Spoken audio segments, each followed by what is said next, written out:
الرحمن الرحیم capital special کے ساتھ میں ہوں شاداب ریاض، اور میرے ساتھ آج موجود ہیں انتہائی اہم شخصیت،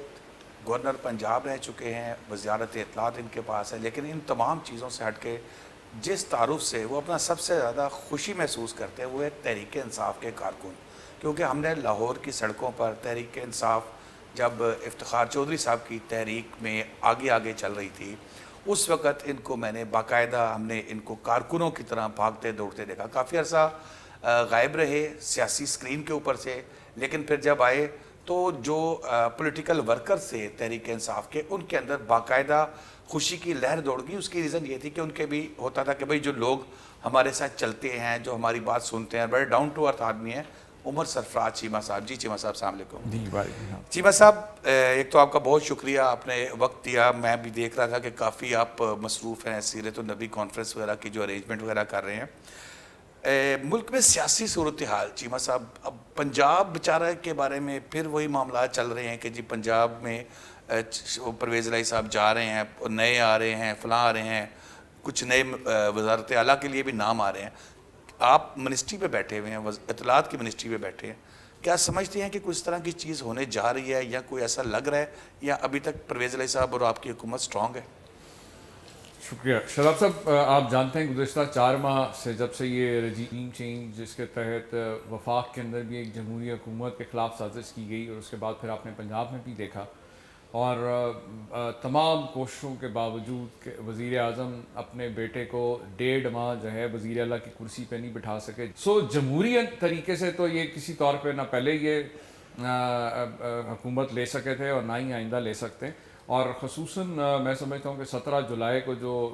پنجاب کے عوام نے جو منہ توڑ جواب دیا، کیونکہ دیکھیں جمہوریت اور سیاست کی جب بات ہوتی ہے تو وہ ظاہر ہے وہ الیکشن کا میدان ہے، اور الیکشن کے میدان میں آپ نے دیکھ لیا کہ کس طرح سے 17 جولائی کو پنجاب کے عوام نے جو ہے ان چوروں کے ٹولے کو جو ہے بری طرح سے مسترد کیا. پھر اس کے بعد سپریم کورٹ کا فیصلہ آ گیا، جو وضاحت آئی جو آرٹیکل 63A کے اوپر. تو اس کے بعد تو میں سمجھتا ہوں تمام ایسے جو سازشی جو راستے تھے سازش کے وہ کافی حد تک ختم ہو گئے. کیونکہ اب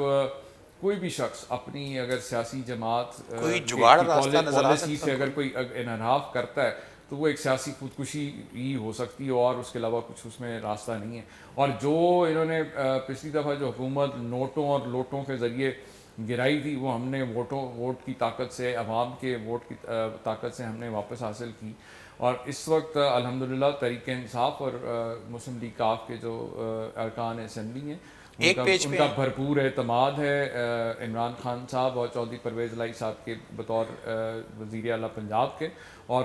میں نہیں سمجھتا ہوں کہ اس میں کسی قسم کی اب کوئی ایسی سازش کی کوئی گنجائش بھی اگر باقی ہے. یہ اب صرف اپنی ایک سیاسی دکانداری چمکانے کے لیے ہر دوسرے تیسرے دن کوئی نہ بھی اٹھ کے جو ہے بیانات دے دیتا ہے کہ جی ہم گرانے لگے ہیں، ہم گرا رہے ہیں. حالانکہ جب ان سے پوچھا جائے کہ آپ کو اتنا نمبرز پورے ہیں تو کوئی آئینی اور کوئی طریقہ ایسا ہے نہیں، نہ قانونی نہ جمہوری، کہ جس کے ذریعے جو ہے یہ پنجاب کی حکومت کو یہ گرا سکیں. اور میں سمجھتا ہوں کہ یہ جمہوریت کے دعوے داروں نے ہی سب سے زیادہ جمہوریت کو بدنام کیا ہے. اور ان کی جو دن بدن ان کے جو مکروہ چہرے ہیں وہ عوام کے سامنے بالکل کھل کے عیاں ہو چکے ہیں کہ یہ کہتے کچھ ہیں کرتے کچھ ہیں، اور عملی طور کے اوپر یہ کسی طور پہ بھی نہ جمہوری اقدار کو مانتے ہیں، نہ ان کے اوپر عملی طور پہ ان پہ کام کرتے ہیں. یہ عملی طور کے اوپر اگر دیکھیں تو ایک سول آمرانہ سوچ جو ہے وہ ان لوگوں کی ہے، اور وہی اسی کے مطابق جو ہے معاملات کس طرح سے انہوں نے 2.5 مہینے جب یہ حکومت میں بھی رہے اور وہ پنجاب حکومت حاصل کرنے کے لیے بھی ایک آئینی اور قانونی وزیر اعلیٰ موجود تھا عثمان بزدار، اور کس طریقے سے جو ہے کیونکہ وفاق میں اس کے والد صاحب بیٹھے ہوئے تھے وزیر اعظم، تو کس طرح سے انہوں نے سرکاری مشینری کو استعمال کرتے ہوئے آپ نے دیکھا کہ وزیر اعلیٰ کے دفتر پہ کس طرح سے قابض ہوئے. چیمہ صاحب، عمران خان صاحب کی شہرت اس وقت ماشاءاللہ عروج پہ ہے، اور میرے خیال میں کہ پاکستان میں کسی بھی سیاستدان کو اس لیول تک شہرت نہیں مل سکتی فیوچر میں بھی. خان صاحب کے خطابات ہوتے ہیں، خان صاحب کے بیانات آتے ہیں، خان صاحب کہتے ہیں دھرنا دیں گے، لانگ مارچ کریں گے. تحریک انصاف کے جو کارکن ہیں وہ تیار بیٹھے ہوئے ہیں، وہ خان صاحب کی طرف دیکھ رہے ہیں. خان صاحب کی طرف سے مسلسل کہنے کے باوجود کوئی ایک فکس کال نہیں دی جا رہی دھرنے کی یا لانگ مارچ کی. کیا لاسٹ ٹائم جو کال دی گئی تھی، آئی تھنک 25 جولائی کی ڈیٹ تھی، اس میں جو ناکامی تھی اس کی وجہ سے کوئی خوف ہے خان صاحب کے دل میں کہ کارکن انتظار کر رہے ہیں لیکن وہ ابھی تک گھما رہے ہیں, کال نہیں دے رہے. نہیں, بالکل ایسا کوئی خوف نہیں ہے, لیکن دیکھیں مختلف جو سیاسی ایک جو لائحہ عمل ہوتا ہے, جو اسٹریٹجی ہوتی ہے, ظاہر ہے اس کے اندر ڈفرینٹ آپشنس ہوتے ہیں, اور اب اپنے سارے کارڈز تو فوراً نہیں آپ ڈسکلوز کر دیتے. آپ کے سامنے دیکھیں 26.5 سال سے جو عمران خان صاحب سیاست کے میدان میں, عوام کم از کم آج جو ہے اس بات پہ طریق انصاف کا ورکر نہیں, تمام پاکستانی قوم اس چیز کو ریئلائز کر گئی ہے کہ عمران خان کا جینا مرنا اس قوم کے لیے, اور وہ ایک ٹوٹل ایک مخلص اور محب وطن سیاستدان ہے کہ جنہوں نے اپنی 3.5 4 سال کی جو حکومت بھی ان کو ملی, تو اس کے اندر بھی انہوں نے فیکٹریاں نہیں بنائیں, مال و دولت اکٹھا نہیں کیا, انہوں نے سارا جو ان کا فوکس رہا ہے وہ عوام کی خدمت اور عوام کی فلاح کے لیے اور آسانیاں پیدا کرنے کے لیے. اور اسی کا نتیجہ ہے کہ آپ کے سامنے کہ باوجود تمام کوششیں کرنے کے کوئی 1 روپے ایک دھیلے کی چوری کا کوئی الزام ایسا نہیں ہے جو وہ خان صاحب پہ لگا سکیں. اور ایک انتہائی نامعقول قسم کا جو یہ توشہ خانہ یا یہ جو ممنوعہ فنڈنگ کی بات کر رہے ہیں وہ انتہائی مضحکہ خیز ہے, کیونکہ آپ کے سامنے توشہ خانہ کے اندر سے جب جو انٹائٹلمنٹ ہے وہ ایک مخصوص عہدوں کے اوپر جو لوگ بیٹھے ہوتے ہیں ان کو اجازت ہوتی ہے کہ وہ ایک سرٹن پرائس پے کر کے لے سکتے ہیں, اگر ان کو کوئی تحفہ اس میں ملا اور ان کو پسند ہے تو اپنی ضرورت کے لیے رکھ سکتے ہیں. عمران خان صاحب کے اوپر وہ لوگ سوال کر رہے ہیں جنہوں نے خود کبھی 10-15% سے زیادہ قیمت ادا نہیں کی. خان صاحب نے تو 50% جو قیمت جو طے کی وہ ادا کر کے تو تحفے حاصل کیے. دوسرا اسی طریقے سے ممنوعہ فنڈنگ کے حوالے سے آپ دیکھیں, تحریک انصاف وہ واحد جماعت ہے جس نے سب سے زیادہ آڈیٹڈ اکاؤنٹس اپنے پیش کیے, 40,000 سے زیادہ ڈونرز کا ڈیٹا پرووائڈ کیا, اور اسی جماعت کے اوپر الزام لگایا جا رہا ہے جبکہ جو عدالت اس چیز کا فیصلہ دے چکی ہے کہ جب ممنوعہ فنڈنگ کا جو تمام جماعتوں کے جو ہے ایک ساتھ جو ہے کیسز کی انکوائری ہونی چاہیے, اس پہ فیصلہ ہونا چاہیے. لیکن آپ دیکھ رہے ہیں کہ الیکشن کمیشن کی جو جانبدارانہ جو رویہ ہے کہ تحریک انصاف کو جو ہے وہ نشانہ بنایا جا رہا ہے, اور بے بنیاد قسم کے الزامات لگا کے اس کو جو ہے وہ ایسا کوئی ثابت کرنے کی کوشش کی جا رہی ہے کہ شاید تحریک انصاف نے کوئی ممنوعہ فنڈنگ حاصل کر لی. ڈی فیک ٹیکنالوجی کے حوالے سے خان صاحب خود بھی اپنے جلسوں میں کہہ چکے ہوئے ہیں, جب ان کے حوالے سے کہا جا رہا تھا کہ کچھ ویڈیوز آ رہی ہیں, کچھ آڈیوز آ رہی ہیں, ایک بات تھی وہ کہہ رہے ڈی فیک ٹیکنالوجی ہے. اب جب یہی بات جب اس حکومت کے متعلق آ رہی ہے, بگنگ والے معاملات جو ہوئے ہیں, تو کیا خان صاحب کو اس کی مخالفت نہیں کرنی چاہیے؟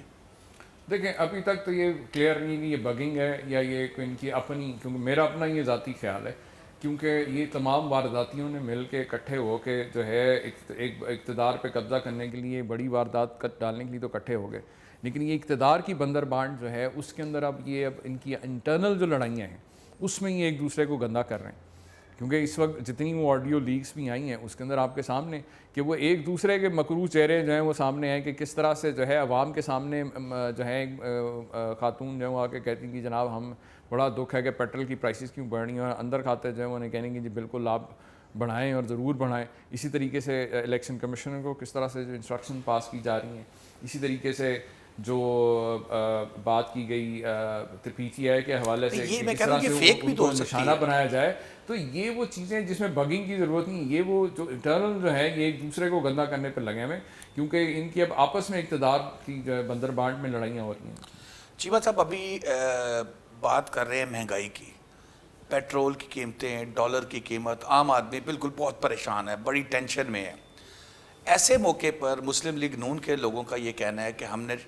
ترپ کا پتہ اسحاق ڈار صاحب کو ہم یہاں لے آئے ہیں پاکستان, اب یہ تمام چیزوں کو, پیٹرول کو بھی نیچے لے آئیں گے اور اس کے علاوہ ڈالر کو بھی نیچے لے آئیں گے, اور پھر آگے ایک تھیوری یہ بھی چل رہی ہے کہ جب یہ چیزیں سستی ہو جائیں گی تو پھر آٹومیٹکلی وہ الیکشن کی طرف جا کے تو پھر ووٹ لیں گے, اور خان صاحب کی جو شہرت اس وقت بلندیوں پہ یہ نیچے آ جائے گی. اسحاق ڈار صاحب کے آنے سے کیا فائدہ ہوگا؟ 3.5 مہینوں میں حالانکہ یہ جو لوگ ان کو بہت اوور ریٹ کر رہے تھے کہ جی شہباز سپیڈ اور پنجاب سپیڈ اور وہ سارا جو ایک جو انہوں نے ایک فسانہ جو کریٹ کیا ہوا تھا کہ جی شہباز شریف آ جائے گا تو پتہ نہیں کیا کر لے گا, وہ سارا سب کا وہ جو تھا نا وہ جو گمان تھا وہ بالکل کلیئر ہو گیا اس حوالے سے کہ کافی اوور ریٹڈ پرسنالٹی تھی کہ جو صرف اشتہاروں کی حد تک تو ٹھیک ہے, اشتہار بازی کے لیے تو ٹھیک ہے, لیکن عملی طور پہ کام اگر کرنا ہو تو اس میں یہ بالکل زیرو ہیں. یہ وہ لوگ ہیں جو مہنگائی مکاؤ مارچ کے لیے لوگوں کو اکٹھا کر رہے تھے, اور 3.5 ماہ سے جب سے آئے ہیں سوائے معیشت کی تباہی کے اور کچھ بھی نہیں ہوا. عوام کے لیے مہنگائی اور لیکن وہ مشکلات اسحاق میں ڈار صاحب کی آمد اضافہ سے ہی جو ہوا ہے. ایک ان کی لیکن امید، اسحاق ڈار بھی جو ہے اس کے بارے میں بھی تو آپ کے سامنے وزیر اعظم کے جہاز میں گئے تھے، وزیر اعظم کے جہاز میں واپس آئے ہیں. وہ میں آپ کو وہی بتا رہا ہوں کیونکہ ان کا ذاتی منشی ہے. ان کی جتنے منی لانڈرنگ کے جتنے جو کیسز جو 150 سے زیادہ تو منی لانڈرنگ کے جو کیسز اور جن میں وہ انوالو ملوث پائے گئے وہ اسی وجہ سے پائے گئے کہ وہ ان کا جو ذاتی جو منشی جو ہے وہ اس کی ایکسپرٹیز ہی منی لانڈرنگ کے اندر. اور ابھی بھی جو اس کو لایا گیا وہ اسی لیے لایا گیا کیونکہ وہ پہلے بھی جو ہے انوالو رہے ہیں کہ فگرز فرض کرنے کے، یعنی کہ جو فگرز ہیں جو سرکاری جو رپورٹس کے اندر کس طرح سے جو ہے فگرز کو چینج کر کے جو ہے عوام کو ایک جھوٹی رپورٹ اور جعلی رپورٹیں پیش کرنے کے کس طرح سے انہوں نے جو ہے ایک مصنوعی طور پہ ڈالر کو کنٹرول کرنے کے لیے پہلے بھی وہ 7-8 ارب ڈالر جو ہے صرف اسی چیز پہ خرچ کر چکے ہیں. تو یہ اگر صرف ایک نوٹنکی اور عوام کو صرف اگر دھوکہ دینے کے لیے یا ایسی ایک پکچر پینٹ کرنے کے لیے حالات جو ہیں یہ اگر کریں گے تو میرا خیال وہ اب نہیں چلے گا. پیٹرول کو وہ 150 روپے لیٹر پہ لے آتے ہیں، 250 پہ لے آتے ہیں، تو ظاہر ہے عوام تو چھلانگے مارے گی. نہیں، میں نے آپ سے کہا نا کہ ایک بندہ جس کے پاس پالیسی صرف لوٹ مار کرنے کی، منی لانڈرنگ کرنے کی، فگرز فرض کرنے کی رہی ہے، وہ کس طریقے سے عملی طور پہ کر سکے گا؟ کیونکہ اس وقت تو مہنگائی اور معیشت کو مہنگائی کی تباہی کے ساتھ ساتھ معیشت کی تباہی کے ساتھ ساتھ جس طرح سے یہ حالات کو جس نہج پہ لے آئے اس میں لانے کے لیے عملی طور کے اوپر پالیسیز چاہیے. اور اس میں جو بنیادی جو چیز جو معاشی ہے جو عدم استحکام ہے اس کا خاتمہ جو ہے یہ اسحاق ڈار ہو یا اس کے کسی اور جگاتری کو بھی لے آئیں وہ تب تک نہیں ہو سکتا جب تک جو ہے ملک کے اندر جو ہے سیاسی استحکام نہیں آتا. کیونکہ پولیٹیکل انسٹیبلٹی اس وقت جو ہے سب سے بڑا میجر جو کہہ لیں کہ ایک فیکٹر ہے جس کی وجہ سے معیشت جو ہے وہ نیچے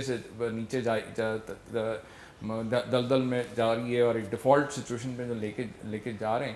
اس کی بنیادی وجہ جو ہے وہ ملک کے اندر پولیٹیکل انسٹیبلٹی ہے. اور یہ ہم بھی 4 مہینے سے کہہ رہے ہیں کہ اگر ملک کے اندر معاشی استحکام چاہیے، اگر سیاسی عدم استحکام کا خاتمہ کیے بغیر وہ ممکن نہیں ہے. چیمہ صاحب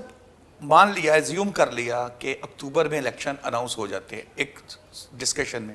کیا پلان ہے تحریک انصاف کے پاس اس پیٹرول کے راکٹ کو، اس ڈالر کے راکٹ کو کس طریقے سے کنٹرول کریں گے؟ کیونکہ لاسٹ ٹائم بھی آپ کو یاد ہوگا کہ خان صاحب نے ایک خطاب میں کہا تھا کہ اسد عمر یہ اس کے وزارت خزانہ کے یہ ہیں ہی ہیں، میں ہوں نہ ہوں وزیر اعظم یہ ہے، ہماری پوری تیاری ہے. لیکن جو ہوا وہ پھر آپ نے بھی دیکھا، ہم نے بھی دیکھا. آپ کے سامنے دیکھیں عمران خان صاحب کی جو ٹیم تھی، تاریخ کے بدترین چیلنجز، کووڈ آپ کے سامنے پوری دنیا میں وہ آیا اور اس کی وجہ سے اور ایسی معیشت پاکستان کی جب خزانہ بھی خالی تھا، آپ کو پتہ جب ہمیں حکومت ملی، اس کے باوجود بڑی کامیابی کے ساتھ وہ نہ صرف کووڈ جیسے چیلنجز کا سامنا کیا گیا، ہم نے معیشت کو بھی دوبارہ ترقی کی راہ پہ دوبارہ ڈالا، پٹڑی پہ ڈالا. اور جو آخری جو فگرز تھے جس کو کہ موجودہ حکومت نے اکنامک سروے جو انہوں نے اناؤنس کیا وہ آپ کے سامنے کہ تحریک انصاف جب کی حکومت تھی آج سے 3.5-4 مہینے پہلے تو آپ کا GDP گروتھ ریٹ 5.97 پہ تھا. آپ کا اگر ایگریکلچر کا ہم نے اگر ٹارگٹ اس سال ہم نے 3.5% رکھا تھا تو ہم نے 4.4% اچیو کیا، یعنی کہ اپنے ہدف سے بھی زیادہ کیا. اسی طریقے سے انڈسٹری کے حوالے سے اسی طرح ایکسپورٹس جو تھی وہ ریکارڈ ایکسپورٹس ہو رہی تھیں. اور آج کیا ہو رہا ہے؟ آج وہی GDP جو 5.97 پہ تھا وہ اب 0.6 پہ آ گیا. وہ جو ایگریکلچر گروتھ تھی وہ نگیٹو میں چلی گئی. ایکسپورٹس جتنی تھیں وہ ساری ایکسپورٹر آپ کے سامنے ایکسپورٹر کئی ایسے ایکسپورٹرز حضرات ہیں جنہوں نے اپنے آرڈرز کینسل کروا لی کیونکہ ان کو اس کو ڈیلیور کرنا ان کے لیے بارے میں نہیں ہے، وائبل ہی نہیں رہا. کئی کاروبار بند ہو رہے ہیں اس لیے کیونکہ یہ موجودہ جو ڈاکوؤں کا ٹولہ بیٹھا ہوا ہے اوپر اقتدار پہ وفاق کے اندر، ان کے پاس مکمکہ اور ڈیلنگ کرنے کے اور کوئی طریقہ ہے ہی نہیں. نہ ان کے پاس کوئی پالیسی ہے، نہ ان کی کوئی اکنامک پالیسی ہے، نہ ہی ان کی کوئی گورننس کے حوالے سے کوئی پالیسی ہے. ان کی صرف ایک ہی پالیسی تھی جو جس کے تحت انہوں نے مکمکہ کر کے اقتدار پہ قبضہ کیا اور اپنی جو چوری تھی جو اپنے اور باقی جو اپنے اتحادیوں کی جو NRO2 جو لینا چاہ رہے تھے 3.5-4 سال تو عمران خان نے نہیں دیا ان کو، وہ آپ کے سامنے. اس کے علاوہ ان کی اچیومنٹ کیا ہے 3.5-4 مہینوں میں؟ انہوں نے پیٹرول بجلی کی قیمتیں وہاں تک پہنچا دی ہیں کہ نہ آج آپ کا کسان جو ہے وہ بھی معاشی مشکلات کا شکار ہے، آپ کا ایکسپورٹرز، آپ کا کاروباری شخص، آپ کا ایون جو تنخواہ دار طبقہ وہ سب سے زیادہ اس وقت جو ہے مشکلات کا سامنا کر رہا ہے. جی صاحب عمران خان صاحب نے تاجروں سے خطاب کیا اور اس پہ انہوں نے کہا کہ جنرل باجوہ سے ایک تاجر نے جو بات کی کہ جنرل باجوہ صاحب سے ان کی بات ہوئی ہے اور اس میں انہوں نے کہا ہے کہ وہ جلد عمران خان صاحب کی اور شہباز شریف صاحب کی جپی تو نہیں ڈلوائیں گے لیکن ایک سیٹ پہ ان کو بٹھائیں گے اور الیکشن کی طرف جو ہے وہ بات چیت کریں گے الیکشن کی. عمران خان صاحب کا موقف تو یہ تھا کہ میں ان چوروں کے ساتھ نہیں بیٹھوں گا. دیکھیں ہم تو 4 مہینے سے کہہ رہے ہیں کہ اور یہ ہماری بات اگر 4 مہینے پہلے مان لی جاتی اور اس جو سیاسی عدم استحکام ہے جس کی وجہ سے معیشت جو ہے تباہ حال ہوئی ہے وہ اگر صاف شفاف الیکشنز کے انعقاد کی جانب اگر ہم 4 مہینے پہلے ہی اگر اس طرف چلے جاتے تو آج یہ حالات یہ نہ ہوتے جو آج حالات ہیں. میں سمجھتا ہوں کہ جتنی جلدی بھی ہو سکے جو ہے یہ بالکل تمام سیاسی جماعتوں کو بیٹھنے کی ضرورت ہے. اور ہم تو بارہا یہ بات کر چکے ہیں کہ اگر حکومت وفاقی حکومت جو ہے اگر سنجیدہ ہے الیکشنز کروانے میں تو ہم بالکل بیٹھ کے بات کر سکتے ہیں اس کے اوپر, کیونکہ ضرورت ہے اس بات کی, کیونکہ خالی صرف الیکشن کرانا مقصد نہیں ہے جب تک صاف شفاف الیکشن نہیں ہوتا. اور اسی لیے الیکشن کرانے سے پہلے کچھ اقدامات ضروری ہیں تاکہ اس چیز کو انشور کیا جا سکے کہ الیکشن جو ہیں وہ صاف شفاف ہوں اور جو ووٹ کا استحقاق ہے وہ چاہے وہ کسی بھی جماعت کا ووٹر ہے اس سب کے ووٹ کا استحقاق کو قائم کرنا جب وہ انتہائی ضروری ہے. عمران خان صاحب نے اپنے ایک بیان میں کہا تھا کہ میں وزیر اعظم سبزی اور آلو پیاز کا ریٹ بتانے کے لیے نہیں بنا, میں قوم بنانے کے لیے بنا ہوں. ریسنٹلی مریم اورنگزیب صاحبہ کے ساتھ جو واقعہ ہوا ہے یو کے میں جب وہ تھی وہاں پر, کیا کہیں گے آپ اس پہ؟ لیکن یہ جو لنڈن والا واقعہ ہو گیا اور یہ جو آڈیو لیکس والا یہ سب ڈسٹریکشن ہے, یہ نوٹنکی لیک ہے,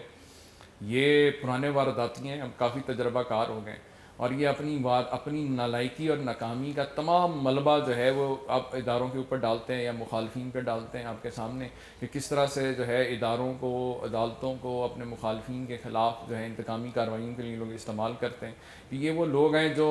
بجائے اس کیونکہ ان کے پاس پالیسی تو کچھ ہے نہیں, نہ ہی عوام کو کچھ دینے کے لیے کچھ ہے, تو یہ اپنی تمام نالائکی اور ناکامی کا جو ہے نا رونا بھی خود ہی روتے ہیں اور ملبہ جو ہے وہ دوسروں پہ ڈال دیتے ہیں.